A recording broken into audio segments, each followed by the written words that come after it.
तो चलिए without wasting any more time देखते हैं यहाँ पर क्या है आपकी और मेरी शॉपिंग के लिए।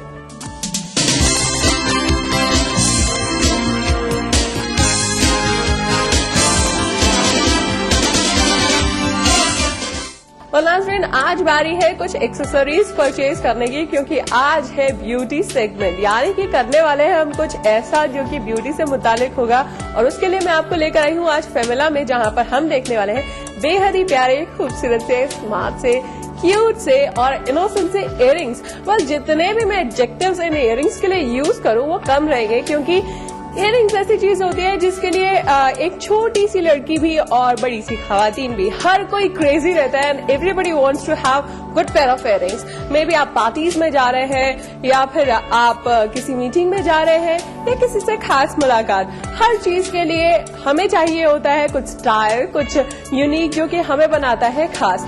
चलिए देखते हैं यहाँ पर इयररिंग्स में क्या है खास जो कि आप यहाँ से परचेज कर सकते हैं। तो यहाँ पर कुछ है पार्टी वेयर इयररिंग्स जो कि आपको लगेंगे बिल्कुल यूनिक और खास। और सबसे अच्छी बात यह है कि ये गोल्ड में नहीं है, सिल्वर में नहीं है, स्टोन्स में नहीं है, यानी कि बहुत ज्यादा प्रेशियस नहीं है। तो सबसे ज्यादा अच्छी बात क्या है कि आप जो है इसे में भी हम कह सकते हैं कि हमें एक टेंशन नहीं रहेगी कि हमने जो है गोल्ड में पहना हुआ है या सिल्वर में पहना हुआ है। तो जब हम इसे संभालने की बात आती है तो आई थिंक मैं तो बहुत ज्यादा लापरवाही करती हूँ। तो I think I will purchase something like this जो कि रीजनेबल कॉस्ट में आपको मिल भी जाएंगे, पार्टी वेयर्स में आप पहन सकते हैं। एंड बिसाइड्स दिस अगर गुम हो जाए तो बहुत ज्यादा दुख नहीं होगा।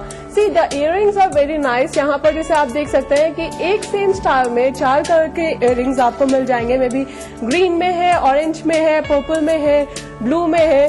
बिसाइड्स दिस एक और आप देख सकते हैं डायमंड कट स्टाइल में यहाँ पर जो है कुछ इयररिंग्स हैं, जैसे कि यहाँ पर सिल्वर कलर में है या may be something in golden brown जो कि बड़ा खास है। और हम कहते हैं कि पिंक जो है हमारा सबका ही फेवरेट रहता है, तो मे बी आपके पास भी बहुत सारे पिंक ड्रेसेस होंगे। तो इस तरह की चीजें जो है आप परचेज कर सकते हैं and it will cost you around $350 to $450 और $550, जैसा भी आपका बजट हो उसके मुताबिक जो है आप यहाँ से परचेजिंग कर सकते हैं। See this one is a very very beautiful pair of earrings जो कि आप में भी अपनी मदर इन लॉ को या अपने मदर्स के लिए गिफ्ट कर सकते हैं, बिकॉज वो लोग जो है गोल्डन चीजें ज्यादा प्रेफर करते हैं। Maybe something in silver और समथिंग इन गोल्ड और something sober I can say. तो इस तरह की चीजें जो है देखिए, this one is a very beautiful piece जो कि आप परचेज कर सकते हैं यहाँ से। बिसाइड्स दिस यहाँ पर कलर्स बहुत ज्यादा है, तो आजकल जो है हम अपने ड्रेसेस से मैच करके कलर्स को पसंद करते हैं। तो अलग अलग कलर्स में आपको देखिए अलग अलग स्टाइल, अलग अलग कलर्स आपको मिल जाएंगे इयररिंग्स में टू परचेज। और यहाँ पर बहुत अलग अलग स्टाइल है, बहुत अलग अलग कॉम्बिनेशंस है। चलिए उन पर भी नजर डाल लेते हैं जो कि आप यहाँ से परचेज कर सकते हैं। और यहाँ पर जो है ये है कुछ लॉन्ग पेयर ऑफ इयररिंग्स जो कि बड़े ही खास है और बहुत ही प्रिटी है। गर्ल्स जो है कुछ इसी तरह की चीजें बहुत प्रेफर करती हैं, जैसे कि मैं देख सकती हूँ ये देखिए, this one is a very nice concept, very nice style. जैसा कि आप देख सकते हैं इसमें भी 4 कलर्स अवेलेबल है, may be more than 4 colours, because यहाँ पर मैं नीचे भी बहुत सारे कलर्स देख रही हूँ। तो हर एक इयररिंग में, हर एक स्टाइल में जो है आपको कोई भी कॉम्बिनेशन मिल जाएगा। बस आप कलर गेस कीजिए, आप बस ये ध्यान में रखिए कि आपको कौन सी ड्रेस के साथ टीम अप करना है और किस स्टाइल का इयररिंग आपको टीम अप करना है। Well it will cost you around $470। Phulari stuff is very nice and specially this silver one. तो इस तरह की चीजें जो है आप गिफ्ट कर सकते हैं, मे बी किसी भी ड्रेस के साथ पहन सकते हैं, टीम अप कर सकते हैं। बिकॉज आजकल जो है गोल्डन या सिल्वर में ज्यादा कलर्स आपको मिल जाएंगे। मे बी आपका ड्रेस का जो वर्क है वो इस तरह का हो। तो I think this one is a very beautiful combination. Besides this अगर आप कलरफुल चाहते हैं तो कलरफुल भी यहाँ पर आपको बहुत स्टाइल मिल जाएगा। जैसे कि आप देख सकते हैं, see this green is looking very nice. इसमें आप देख सकते हैं नीचे स्टोन है, ऊपर से जर्कल्स लगाए हुए हैं जो कि बहुत खास है, बहुत यूनिक है। And the best part about this jewellery is कि इनकी जो नगों की फिनिश है वो इतनी आसानी से नहीं जाती है अगर आप इसे केयरफुली प्रोटेक्ट करके रखें। और एक छोटी सी टिप देती हूँ आपको, टिप ये है कि जब भी आप इस तरह की ज्वेलरी पहने तो प्लीज इन्हें परफ्यूम से थोड़ा दूर रखें, क्योंकि अगर आप परफ्यूम्स इन पर अप्लाई करेंगे या मे बी सम वाटर तो इनकी जो फिनिश है वो खराब हो सकती है। वेल, फिलहाल वक्त हो चला एक छोटे से ब्रेक का। मिलते हैं ब्रेक के बाद और देखते हैं बहुत सारे इयररिंग्स जो कि आप और हम यहाँ से परचेज कर सकते हैं।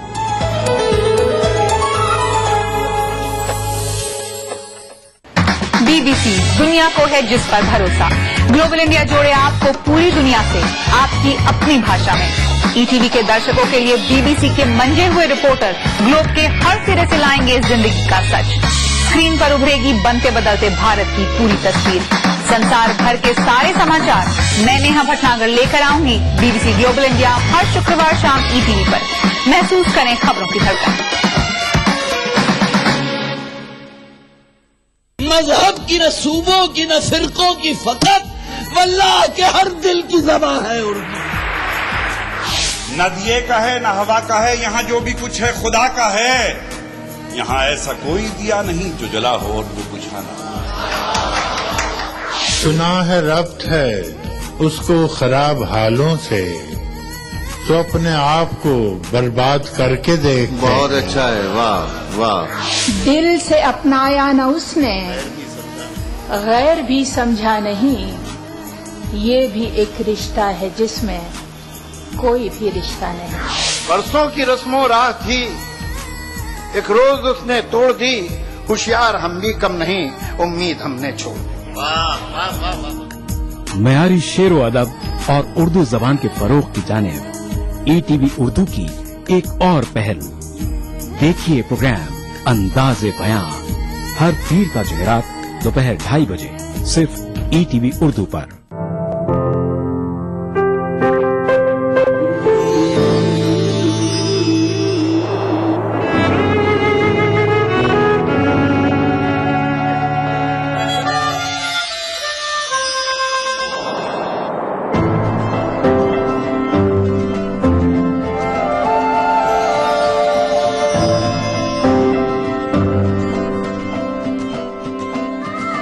नए एहसासों से जुड़े नए रिश्ते बिखेरेंगे रंग।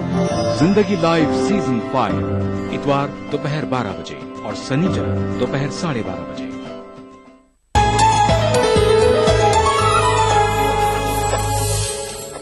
ब्रेक के बाद आप सभी का खैर मकदम है। मैं हूं आपकी दोस्त यामिनी और आप देख रहे हैं आपका मनपसंद शो आदा, जहां पर आप और हम मिलकर करते हैं बहुत सारी शॉपिंग। और शॉपिंग कराने के लिए आज मैं आपको लेकर आई हूं फेमिला में। यहां पर हमने देखे बहुत सारे खूबसूरत से प्यारे से इयररिंग्स। वेल, यहाँ पर कुछ पार्टी वेयर्स में भी बड़े प्यारे से और बहुत इंटरेस्टिंग इयररिंग्स हैं जिन पर हम एक नजर डालने वाले हैं। जैसे कि ये देखिए, कलर्स जो है सेंटर ऑफ अट्रैक्शन रहते हैं और आजकल जो है मैचिंग इयररिंग्स पहनने का बहुत रिवाज है, बहुत फैशन है। तो इस तरह की चीजें जो है आप टीम अप कर सकते हैं। स्पेशली आई कैन से कि इस पूरे आप देख सकते हैं इतने सारे इयररिंग्स में सबसे अच्छा जो मुझे लग रहा है वो लग रहा है समथिंग इन पर्पल, जैसा कि मैं यहाँ देख सकती हूँ, या समथिंग इन रेड, जो कि बड़े यूनिक, बड़े ही खास और बहुत ही स्टाइलिश है, जैसा कि मैं आपको दिखाना भी चाहूंगी। वेल नाज़रीन, यहाँ पर अलग अलग किस्म के आप कलर्स देख सकते हैं। वेल, पर्टिकुलरली इसी स्टाइल में फ्लावर आप देख सकते हैं, कुछ फ्लावर वाला स्टफ है यहाँ पर। बट मुझे लगता है कि इसमें दो कलर सबसे ज्यादा अट्रैक्टिव लग रहे हैं। Maybe I can purchase something like this. Red में जो है आप देख रहे हैं, रेड में बहुत ही प्यारा सा कॉम्बिनेशन है, एंड समथिंग इन पर्पल जो आप देख सकते हैं। नीचे के जो दोनों कलर कॉम्बिनेशन है बहुत ही प्यारे हैं और डिफरेंट है। तो इस तरह की चीजें जो है आप यहाँ से परचेज कर सकते हैं और इसका कॉस्ट रहेगा सिर्फ 290 रुपीज। सो इस तरह की चीजें जो है परचेज कर सकते हैं। वेल, एक और एक डिफरेंट आप देख सकते हैं, यहाँ पर एक स्टाइल अवेलेबल है। देखिए, इस तरह अलग अलग आपको स्टाइल्स मिल जाएंगे और ये सब कुछ जो है नगों में है। May be something in stones but not the real stones, semi precious और प्रेशियस वंस। तो इस तरह की चीजें जो है आप परचेज कर सकते हैं। सी, ब्लैक में जो है ये कॉम्बिनेशन बेहद खूबसूरत लग रहा है, तो इस तरह की चीजें आप परचेज कर सकते हैं और ये भी आपको पड़ जाएगी लगभग 340 रुपए में। इस तरह की चीजें आप यहाँ से परचेज कर सकते हैं। कुछ सिंपल, सोबर और प्यारी सी अगर यूनिक चीज चाहिए तो इस तरह की चीजें आप पहन सकते हैं, जो कि कम्प्लीटली गर्लिश है because it's in pink and maroon, जैसा कि आप देख सकते हैं। सो बड़े प्यारे से नॉर्मल से क्यूट से इयररिंग्स है। यहाँ पर जो है अलग अलग कॉम्बिनेशन आपको मिल जाएगा। See, this combination is very nice, very pretty. So कुछ अलग अलग कॉम्बिनेशंस में आपको अलग अलग कलर्स आपको मिल जाएंगे जो कि यूनिक है, खास है और आपकी ड्रेस के साथ मैच कर जाएंगे। तो इस तरह के इयररिंग्स आप यहाँ से परचेज कर सकते हैं। पर इयररिंग्स में जो है बहुत खास और कुछ और डिफरेंट वैरायटी है, उन पर भी एक नजर डाल लेते हैं। आइए। वेल नाज़रीन, यहाँ पर जैसा कि मैंने आपको कहा कि इयररिंग्स की ढेरों वैरायटी है, बस आपको पसंद कौन सा आया है वो आपको देखना है। वेल नाज़रीन, यहाँ पर अलग अलग किस्म के बेहद खूबसूरत इयररिंग्स है, बहुत ही स्टाइल्स अवेलेबल है, बहुत सारे कलर्स अवेलेबल है। बस आपको कौन से ड्रेस के साथ कौन सा मैच करना है वो आपको देखना है। यहाँ पर देखिए रेड और मरून कॉम्बिनेशन में बड़ा प्यारा सा कॉम्बिनेशन है, बहुत ही डिफरेंट स्टाइल है जो कि आप ट्रेडिशनल आउटफिट्स के साथ पहनेंगे तो आई थिंक बहुत यूनिक लगेगा। बहुत ज्यादा लंबा भी नहीं है और बहुत ज्यादा छोटा भी नहीं है। तो इस तरह के इयररिंग्स जो है आप यहाँ से परचेज कर सकते हैं। बड़े प्यारे स्पेशल और खास इयररिंग्स हैं यहाँ पर। अगर आप बड़े बड़े इयररिंग्स पसंद करते हैं तो something like this will help you out. यहाँ पर भी इसमें भी बहुत सारे कलर कॉम्बिनेशंस आपको मिल जाएंगे। मे बी जैसा कि मैं देख रही हूँ कि something in blue like this turquoise में है, यहाँ पर कुछ ऑरेंज में, येलो में है। May be something like this will help you out, क्योंकि ये जो है रेड में बड़े ही ब्यूटीफुल लग रहे हैं। तो इस तरह के जो है इयररिंग्स आप यहाँ से परचेज कर सकते हैं। वेल इसके अलावा जो है यहाँ पर जो मैं एक और फ्लारी स्टफ में बड़े प्यारे से क्यूट से इयररिंग्स देख रही हूँ, जैसा कि ये इसमें आप देख सकते हैं स्टोन्स के साथ जो है यहाँ पर नग लगे हुए हैं, सरवोस्की ज्यादा है and the style is very unique. So इस तरह का कुछ रिच स्टाइल आप देख सकते हैं and this one is looking very pretty and it will cost you around $650 and I think ये जो है यहाँ पर आप देख सकते हैं ब्लैक और सिल्वर का जो कॉम्बिनेशन है, the upper earrings, I think ये सभी बहुत क्यूट लग रहे हैं, लेकिन I think the upper two are looking very beautiful. So इस तरह के इयररिंग्स जो है आप यहाँ से परचेज कर सकते हैं। मे बी इसमें अलग अलग कॉम्बिनेशंस आपको मिल जाएंगे, कलर्स मिल जाएंगे। यहाँ पर जैसा कि आपने देखा ब्लैक और सिल्वर का combination, may be something in silver and white will go with your dress. तो इस तरह की चीजें जो है यहाँ से परचेज कर सकते हैं। May be pink is your colour, तो जो भी आपको कलर पसंद आता है वो आप यहाँ से परचेज कर सकते हैं and the cost is really very reasonable. So आपको कौन सा पसंद आया वो आपको डिसाइड करना है। But I am going to purchase something like this and it will cost me around just $650। तो यहाँ पर जो है इयररिंग्स की बहुत भरमार है, बहुत वैरायटी है। Everything I can not make you see, उसके लिए आपको यहाँ पर आना पड़ेगा और खुद से शॉपिंग करनी पड़ेगी। आप भी अपने शॉपिंग के एक्सपीरियंसेस जो है हमारे साथ शेयर कर सकते हैं, हमें लिख कर भेज सकते हैं और बताइए कि आपका शॉपिंग का एक्सपीरियंस कैसा रहा। अगले एपिसोड में आपसे फिर होगी मुलाकात, फिर किसी नए डेस्टिनेशन पर जाएंगे, फिर कुछ नया करेंगे और फिर कुछ नया बताएंगे, सिर्फ और सिर्फ आपके लिए, आपके खास शो अदा में। तब तक के लिए अपनी दोस्त यामिनी को दीजिए इजाजत। खुदा हाफिज।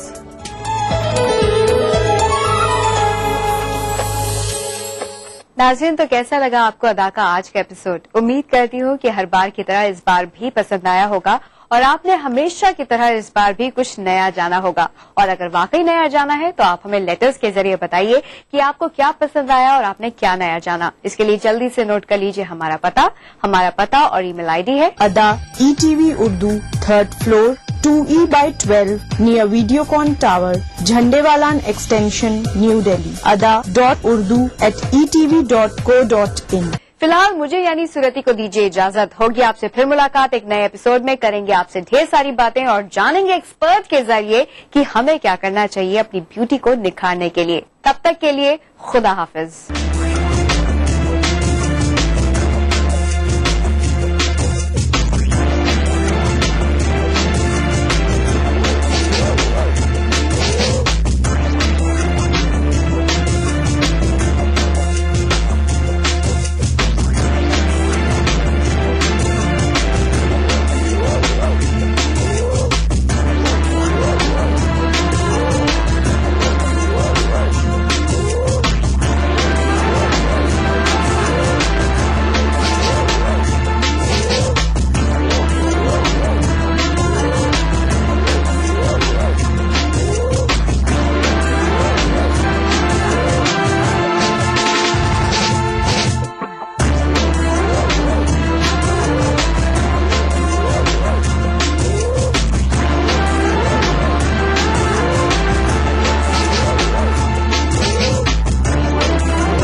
आता है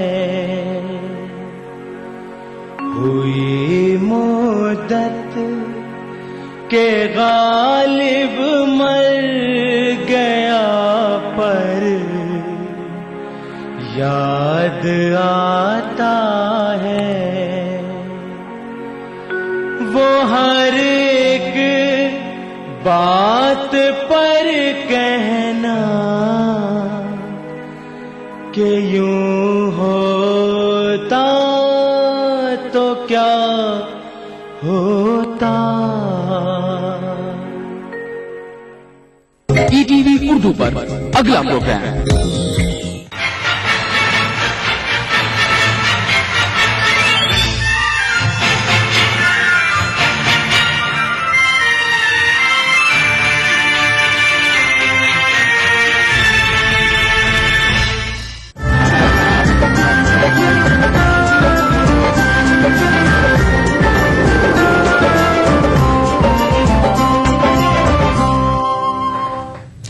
नाज़रीन ईटीवी उर्दू न्यूज में आपका खैर मकदम है। आप देख रहे हैं खास बात। सबसे पहले नजर हेडलाइंस पर। फसाद मुतासिरीन को सरकारी इमारतों में किया जाएगा मुंतकिल। पनाह गुज़ीर कैंपों पर कल बुलडोजर चलाने के बाद अखिलेश हुकूमत का इक़दाम।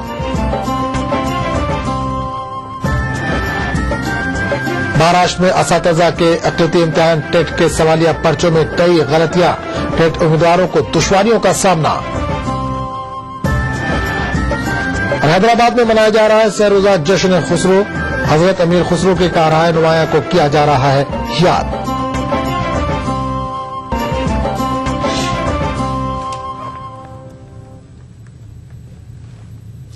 सबसे पहले आज की बड़ी खबर।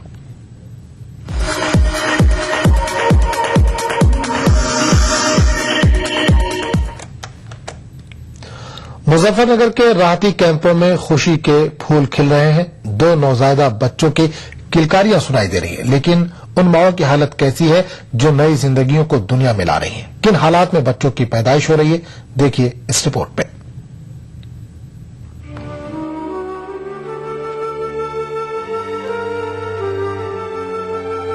कायनात के मालिक ने नई जिंदगी को दुनिया में लाने की कुव्वत सिर्फ और सिर्फ खातून को बख्शी है।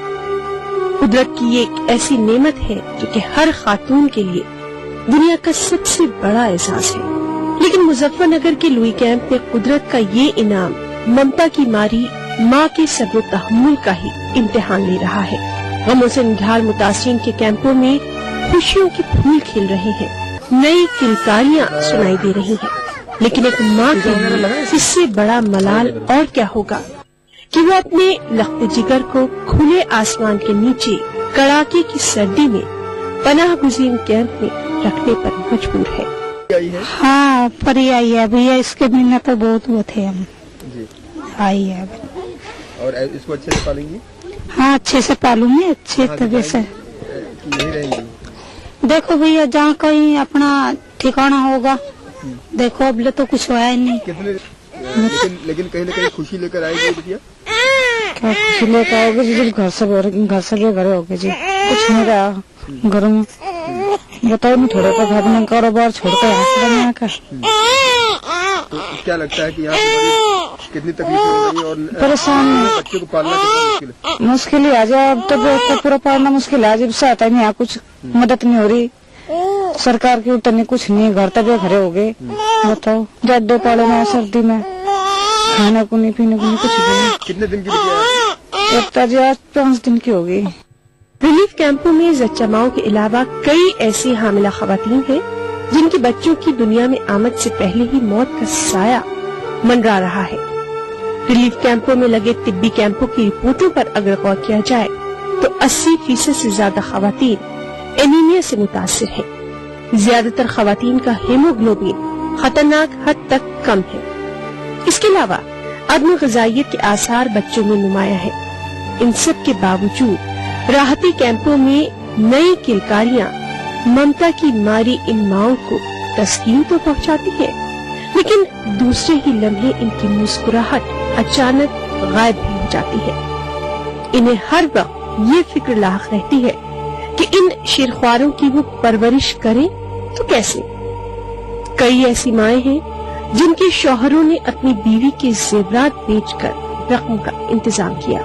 जी बिटिया को एक 5 दिन हो गया आज, और देखो खुशी भी है जी, ऐसी बात तो है नहीं, जिसको बच्चा होता खुशी होती है। तो और जी इधर कैंप में हम लोई कैंप में, और इधर हमें तो पता है जी पहाड़ कैसा है, वो निकल रहा है कैसा नहीं है, ठंडे है, और बच्चे को दूध नहीं है, और जी बहुत ज्यादा परेशानी है।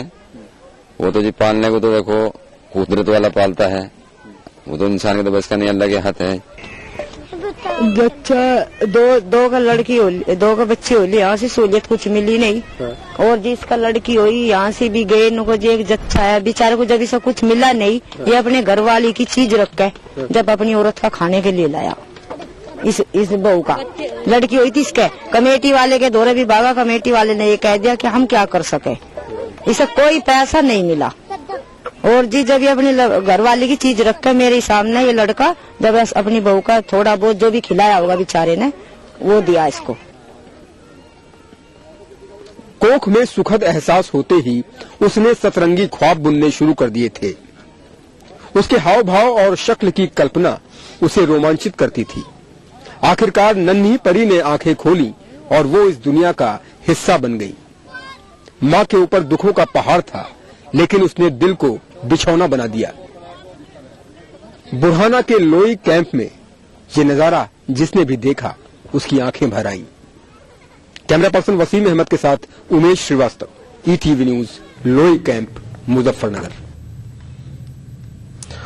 दिल्ली की सद्भावना तंजीम ने ETV पर जब मुजफ्फरनगर के राहती कैंपों में सर्दी से बचने के लिए मुतासरीन को कपड़े जलाते हुए देखा तो उनका दिल तड़प उठा और तंजीम के अरकान बिला ताखीर कंबलों और गर्म कपड़ों से लदा ट्रक लोई कैंप लेकर पहुंच गए।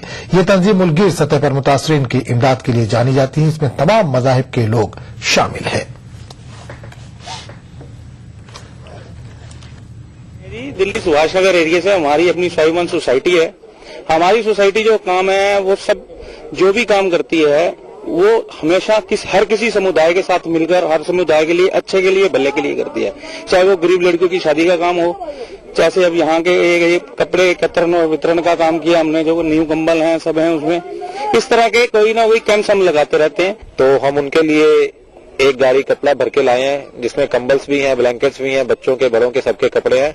हमारी दिल्ली में, पश्चिमी दिल्ली में सुभाष नगर में स्वाभिमान सोसाइटी के नाम से हमारी एक संस्था चलती है। उस संस्था के माध्यम से हम सभी मिलकर ये प्रयास कर रहे हैं कि हम जितनी उनकी तकलीफ दूर कर सकें, और इस कार्य को हम उनकी तकलीफ को दूर करने के लिए सभी भाई मिलकर आज यहाँ पर इस कैंप में आए हैं। हम लोगों की कोशिश ये है, बल्कि ये जो स्वाभिमान सोसाइटी है ये पूरे इलाके में और ऑल इंडिया पैमाने पे जहाँ भी किसी तरह की कोई सूरत हाल इस तरह की बात होती है तो स्वाभिमान सोसाइटी का ये एक मुकम्मल तारीख रही है कि हमेशा ये जो है वहाँ पहुँचती है। उसमें ये नहीं देखा जाता कि आखिर पीड़ित लोग कौन है, चाहे वो मुस्लिम समुदाय के हो, हिंदू हो, सिख हो, ईसाई हो, किसी के ऊपर भी मुसीबत आती है तो ये पूरी टीम जो है वहाँ पहुँचती है। वहाँ पहुँच करके इस तरह का जो है रिलीफ का काम करती है। ये कंबल इधर ही लो, ये ऊपर वाला।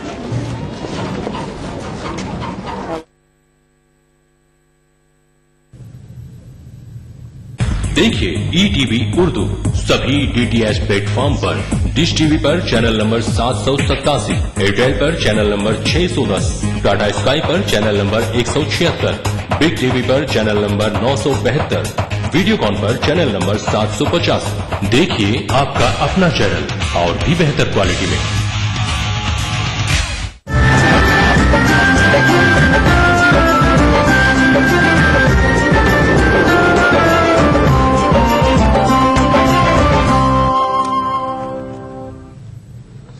ETV उर्दू न्यूज में एक बार फिर आपका खैर मकदम और आप देख रहे हैं खास बात। मुजफ्फरनगर के राहती कैंपों की सच्चाई ETV ने पेश की तो उत्तर प्रदेश हुकूमत हरकत पे आ गई। अब हुकूमत मुतासरीन को सरकारी इमारतों में मुंतकिल करने की बात कर रही है, लेकिन इन सब के दरमियान वो इलाका जहां से फसाद का आगाज हुआ था आज पूरी तरह से पुरसुकून है। लोग मिलजुल कर यहां जिंदगी गुजार रहे हैं। इन तमाम बातों का अहाता किया हमारे नुमाइंदे उमेश और उनके मुआविन दिनेश पवार ने। मुजफ्फरनगर के लोई कैंप में दंगा पीड़ितों का दर्द आपने देखा। शामली के मलकपुर कैंप में दंगा पीड़ितों की जो पुकार है वो आपने सुनी। इसके अलावा कई ऐसे शिविरों में भी गए जो सरकारी आंकड़ों में है ही नहीं। वहां किस तरह से हजारों लोग विस्थापित शरणार्थी की तरह रह रहे हैं, उनकी आवाज भी आपने सुनी। हमारी खबर के बाद, ईटीवी की बड़ी खबर के बाद सरकार जागी। उम्मीद करते हैं कि सरकार जल्दी ही हकीकत में अपने बयानों को लाएगी। मुजफ्फरनगर के हालातों को बहुत करीबी से देख रहे हैं हमारे सहयोगी दिनेश पवार। उनसे बात करते हैं कि उन्होंने क्या महसूस किया। विभिन्न शिविरों में हम लोग गए, लोई कैंप में गए, और जिस तरह से महिलाओं की खासतौर पर हालत है, बच्चों की जिस तरह से हालत है, कुपोषण का शिकार हो रहे हैं बच्चे, महिलाएं अनीमिया और हीमोग्लोबिन की कमी का शिकार हो रही हैं, कितना गंभीर है ये? बिल्कुल, निश्चित तौर पर जो राहत शिविर हैं वहां पर बीमारियां, भिन्न प्रकार की बीमारियां तो पनप ही रही हैं। जिस प्रकार से बच्चों के मरने का मामला सामने आया और अचानक केंद्र सरकार की तरफ से भी अन्य टीमें भेजी गई, बाल आयोग भेजा गया, अन्य सभी तरह से जांच कराई गई।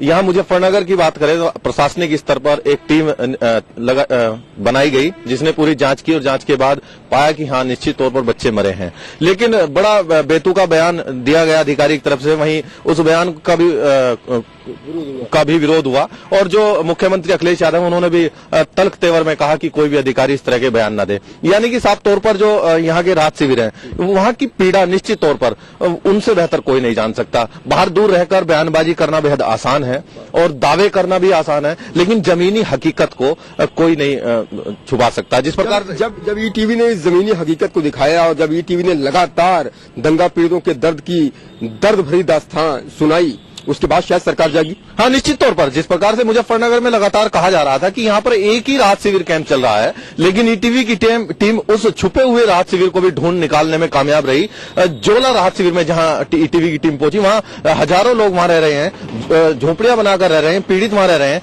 लेकिन सरकारी आंकड़ों में उसका नामो निशान तक नहीं है। यानी कि कहीं न कहीं छुपाने का प्रयास कर रही है। इन पीड़ितों को मदद करने के बजाय इनको छुपाने का प्रयास कर रही है सरकार हो या जिला प्रशासन हो। यानी कि कहीं न कहीं इसमें सबसे ज्यादा जिम्मेदार जिला प्रशासन है, जो कि सरकार से तमाम यहाँ की सच्चाई छुपा कर रख रहा है। 4 महीने हो गए हैं, 125 दिन के करीब होने को आए हैं, और ऐसे में लगातार जिस तरह से उसी तरह से टेंट्स में ही और इन सर्द रातों में जहां आदमी रजाई के बाहर भी हाथ नहीं निकाल पाता है, ये लोग जिस तरह से जिंदगी जी रहे हैं, जो तस्वीरें हम लोगों ने देखी हैं, वो यकीनन सरकार तक जब पहुंची तो उनकी आंखें खुली, प्रशासन की भी आंखें खुलनी चाहिए। निश्चित तौर पर बिल्कुल उमेश जी, आपने भी देखा जिस प्रकार से राहत शिविर कैंपों में बच्चे किस तरीके से कपकपाती ठंड में रहने को मजबूर हैं। हम लोग घरों में रहकर भी रजाई से हाथ बाहर नहीं निकाल पाते, लेकिन उनके ऊपर देखिए किस तरीके से ये रात जो आंसुओं से भरी ये रात होती है, ओस की आंसुओं से वो पूरी रात बैठ करके बिताते हैं किस तरीके से इस कड़कड़ाती ठंड में। तो निश्चित तौर पर उन पर जो बीत रही है वो ही जानते हैं, उससे बेहतर और कोई नहीं जानता। क्या सुझाव देंगे आप सरकार को और जिला प्रशासन को कि क्या होना चाहिए, कैसे इस दर्द को खत्म किया जाना चाहिए? जिला प्रशासन को सबसे पहले जितने भी पीड़ित हैं इनको कहीं ऐसी जगह शिफ्ट कर देना चाहिए जहां पर पक्के मकान हो, सरकारी स्कूल हो या धर्मशालाएं हो, कहीं ऐसी जगह शिफ्ट करना चाहिए। उसके बाद जिस प्रकार से उनकी मांगे हैं और जो वो चाहते हैं, विस्तार पूर्वक उनसे वार्ता करनी चाहिए और पूरा इनको सर्वे कराना चाहिए कि आखिर जिस प्रकार से पीड़ित वहां रह रहे हैं, वो कह रहे हैं हमको मुआवजा नहीं मिला, हमको मदद नहीं मिली, कि आखिर उनको मदद मिली भी है या नहीं। तो वो पूरा सर्वे हो, पूरा कागजों में रिकॉर्ड के तौर पर आए और उनको मदद मिले, और उसी अनुसार धीरे धीरे जो परिवार जिनको मदद मिलती रहे उनको वापस भेजा जाए, ताकि जो कैंप है, जो मुजफ्फरनगर, जो आजाद देश में इस प्रकार से मुजफ्फरनगर में एक अजीब सी स्थिति उत्पन्न हो गई है। एक बवाल हुआ, बवाल के बाद दंगा हुआ, दंगे के बाद 125 दिन बीत चुके हैं, लेकिन आज भी दंगों का दंश झेल रहे हैं वो लोग राहत कैंपों में रहकर। आप कल बात कर रहे थे कि जहां से इस दंगे की बुनियाद पड़ी थी, जिस तरह से वहां कवाल गांव में, वहां की क्या हालात है? ये बिल्कुल हैरान करने वाली बात है। वाकई जहां से शुरुआत हुई थी मुजफ्फरनगर में दंगों की, यानी कि कवाल गांव से, उस कवाल की अगर बात करें तो आज वहां हिंदू, मुस्लिम, सिख, ईसाई सब लोग, जितने भी वहां जात बिरादरी के लोग हैं, सब बोल चुके हैं और बहुत प्यार और अमन से वहां रह रहे हैं। लेकिन वो दंगों का दंश वो पहुंच चुका है राहत शिविरों में, जहां हजारों परिवार अपनी मजबूरी की जिंदगी जीने को मजबूर हैं। अब जिला प्रशासन को उनके लिए कोई ना कोई सवाल उठता है, जब कवाल में सब लोग एक साथ रह सकते हैं, जहां पर इस बवाल की शुरुआत हुई थी, तो आखिर जो राहत शिविर में जो पीड़ित रह रहे हैं, जो उनका कहना है कि वो अपने गांव नहीं जाएंगे, एक कवाल एक मिसाल बन गया? बिल्कुल कवाल मिसाल ही बन गया है, क्योंकि जिस प्रकार से एक विवाद हुआ, एक हत्या के बाद ये मामले की शुरुआत हुई और उसके बाद पूरा मुजफ्फरनगर जल उठा। लेकिन आज कवाल में जिस प्रकार से अमन चैन और प्यार वहाँ दिखाई दे रहा है, वाकई कवाल एक मिसाल बन चुका है इस समय। दंगा पीड़ितों को कवाल से सबक लेना चाहिए और अपने गांवों की ओर लौट जाना चाहिए। निश्चित तौर पर सबक लेना चाहिए।